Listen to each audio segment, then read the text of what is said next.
الشیطان الرجیم بسم اللہ الرحمن الرحیم یا ایہا الذین آمنوا انما الخمر والمیسر والانصاب والازلام رجس من عمل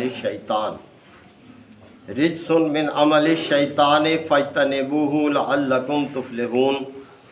انما یرید الشیطان ان یوقع بینکم العداوۃ والبغضاء فی الخمر والمیسر ویصدکم عن ذکر اللہ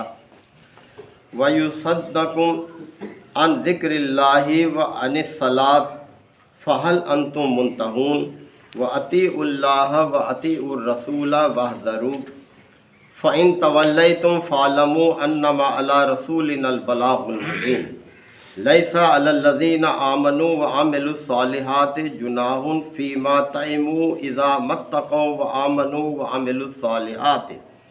ثم اتقوا وآمنوا ثم اتقوا واحسنوا واللہ یحب المحسنین۔ صدق اللہ مولانا العظیم۔ سورہ المائدہ کے یہ 12ویں رکوع کی اختتامی آیات ہیں۔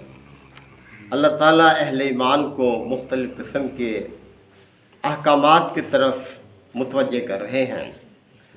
اب ان آیات میں اللہ تعالیٰ نے کچھ اور چیزوں سے اہل ایمان کو منع کیا ہے، انہیں حرام قرار دیا ہے۔ فرمایا جا رہا ہے کہ یا ایھا الذین آمنوا، اے لوگوں جو ایمان لائے ہو، انما الخمر، یقیناً یہ شراب، والمیسر اور جوا، والانصاب اور یہ بت یعنی یہ آستانے، والازلام اور یہ پاسے، رجس من عمل الشیطان، یہ سب گندے شیطانی کام ہیں۔ فاجتنبوہ، پس تم ان سے اجتناب کرو، ان سے دور رہو، لعلکم تفلحون، شاید کہ تم فلاح پاؤ۔ یعنی یہ وہ کام ہے کہ جو اللہ کو انتہائی ناپسندیدہ ہے اور کسی صورت میں یہ جائز نہیں ہے۔ خمر کا لفظ عربی زبان میں نشہ کے لیے استعمال ہوتا ہے۔ آپ صلی اللہ علیہ وسلم نے ہر وہ چیز جس سے نشہ ہو اسے حرام قرار دیا ہے، اور اسی کی ایک قسم جو ہے یہ شراب ہے۔ آپ صلی اللہ علیہ وسلم نے اس کے حوالے سے اتنی سخت تاکید فرمائی ہے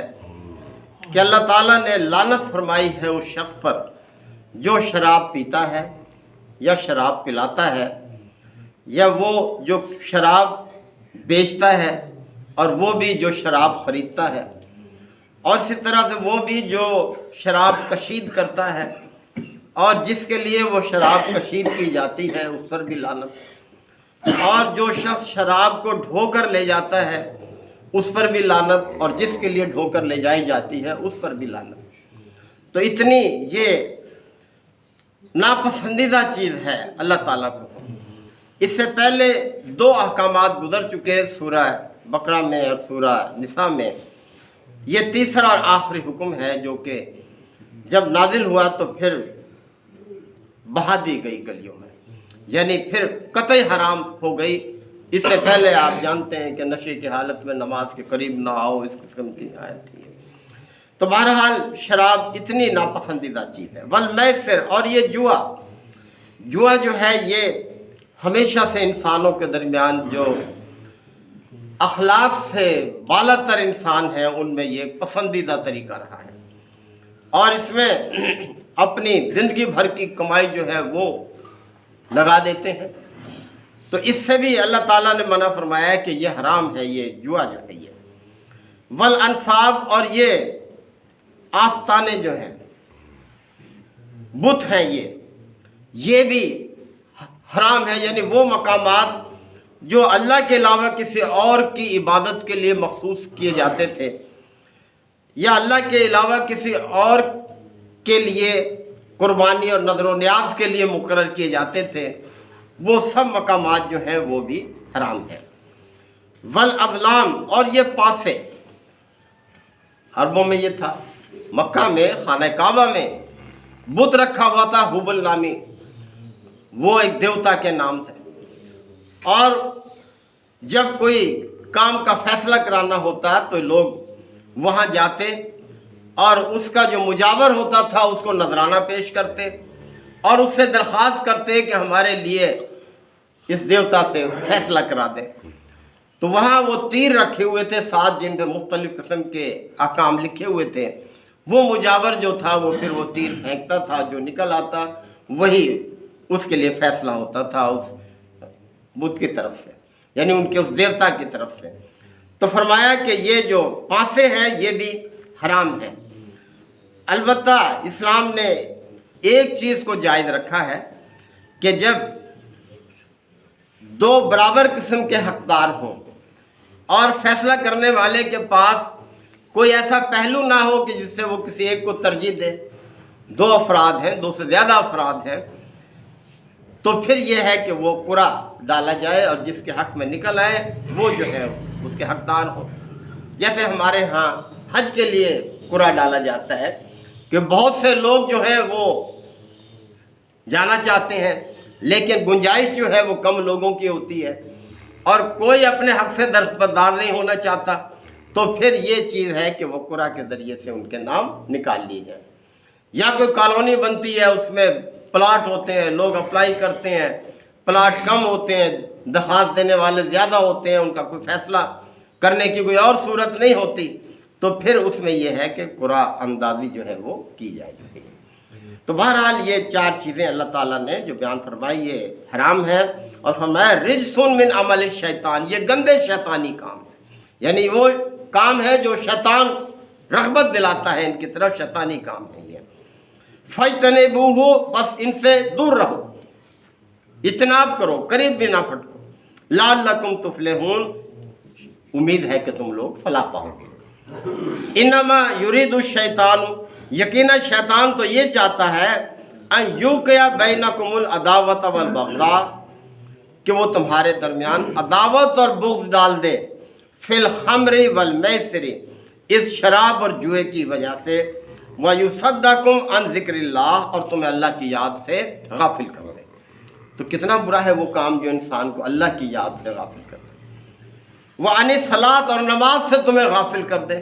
یعنی اللہ کی یاد ہے، یہ نماز جو ہے اللہ کی حضور پیشی ہے، اس سے تمہیں غافل کر دے، تمہیں محروم کر دے اس موقع سے۔ نماز ایک بہت قیمتی موقع ہے، یہ بڑی خوش قسمتی ہے، اللہ تعالیٰ یہ سعادت بخشے ہمیں، یہ زندگی ہمیں کسی مصروفیت سے بچا کر نماز کی توفیق دے دے، یہ بہت بڑی خوش قسمتی کی بات ہے، اور اس سے محروم ہو جانا یہ بڑی بدقسمتی ہے۔ فَهَلْ أَنْتُمْ مُنْتَهُونَ، تو کیا تم اس سے باز رہو گے ان کاموں سے؟ یعنی سوالیہ انداز میں جھنجھوڑا ہے کہ اللہ نے یہ نصیحت فرمائی ہے، اس پر تم عمل کرنا چاہیے تمہیں، تو کیا تم باز رہو گے ان چیزوں سے جن سے اللہ نے منع کیا ہے؟ وَأَطِيعُوا اللَّهَ وَأَطِيعُوا الرَّسُولَ، پس اللہ اور اس کے رسول کی اطاعت کرو۔ اب یہ کوئی 2 اطاعت نہیں ہے کہ اللہ کی اطاعت کرو رسول کی اطاعت کرو، اللہ کی اطاعت کا واحد اور مستند ذریعہ رسول کی اطاعت ہے، رسول کی اطاعت سے ہی اللہ کی اطاعت جو ہے وہ ممکن ہے۔ واذروا، اور باز رہو ان کاموں سے، ان چیزوں سے۔ فَإِن تَوَلَّيْتُمْ، اور اگر تم روگردانی کرو گے، فَاعْلَمُوا، تو جان لو، انما علی رسولنا البلاغ المبین، کہ ہمارے رسول کے ذمہ تو صاف صاف پہنچا دینا ہے، یعنی رسول سے کوئی اس بارے میں پوچھا نہیں جائے گا کہ لوگ کیوں نہیں باز آئے ان چیزوں سے، تو رسول کے ذمہ تو اللہ کے احکامات صاف صاف پہنچا دینا ہے، باقی اعمال کا ذمہ دار تم خود ہو۔ لیس علی الذین آمنوا وعملوا الصالحات جناح، اور جو لوگ ایمان لائے اور نیک اعمال جو لوگ کرنے والے ہیں ان پر کوئی گناہ نہیں ہے جو پہلے ان سے ہو گیا، یعنی پہلے ان چیزوں میں جو مبتلا تھے اگر کوئی، تو اللہ ان سے مواخذہ نہیں کرے گا شراب اور جوئے کے حوالے سے اور دوسری چیزیں جو حرام کی ہیں، یعنی ایمان لانے سے پہلے جو کچھ ہو چکا سو ہو چکا۔ اذا متقوا، بشرطے کہ تم تقوی کی روش پہ آ جاؤ، تقوی پر قائم رہو، وآمنوا، اور ایمان کے تقاضے پورے کرو، وعملوا الصالحات، اور نیک اعمال پر اپنے آپ کو پابند رکھو، تو جو کچھ پہلے کھایا پیا جو کچھ ہو چکا وہ اللہ نے اس کو معاف کر دیا، بشرطے کہ تم یہ خوبیاں اپنے اندر اب مضبوط رکھو۔ اور پھر تاکید ہے ثم اتقوا وآمنوا، پھر یہ ہے کہ تم اللہ کی نافرمانی سے بچو اور ایمان کے تقاضوں کو پورا کرو۔ پھر دوہرایا کہ سمت تقو و آسنو، اور اللہ کی نافرمانی سے بچو اور اچھے اعمال پر اپنے آپ کو قائم رکھو۔ واللہ یحب المحسنین، اللہ تعالیٰ تو محسنین کو ہی پسند کرتا ہے، یعنی نیک صفت نیک رویے پر قائم لوگوں کو ہی اللہ تعالیٰ پسند کرتا ہے کہ ان احکامات کی پابندی کرے جو اللہ نے اپنے پیغمبر کے ذریعے سے مقرر کیے ہیں، ان کو اللہ پسند کرتا ہے، ان سے محبت کرتا ہے۔ تو یہی صفات ہمیں اپنے اندر رکھنی چاہیے۔ اللہ تعالیٰ ہم سب کو عمل کی توفیق عطا فرمائے۔ وآخر دعوانا الحمدللہ وکفیٰ وسلام علی عبادہ الذین اصطفیٰ۔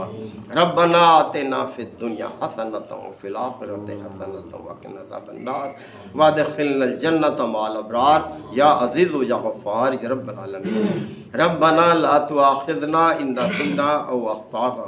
ربنا ولا تحمل علینا اصرا کما حملتہ علی الذین من قبلنا ربنا ولا تحملنا ما لا طاقۃ لنا بہ واعف عنا واغفر لنا وارحمنا انت مولانا فانصرنا علی القوم الکافرین۔ یا شافی الامراض اشف مرضانا ومرضی المسلمین، یا قاضی الحاجات اقض حاجاتنا وحاجت المسلمین، یا رب اغفر وارحم وانت خیر الراحمین۔ صلی اللہ تعالی علی خیر خلقہ محمد وآلہ وصحبہ اجمعین۔ الحمدللہ۔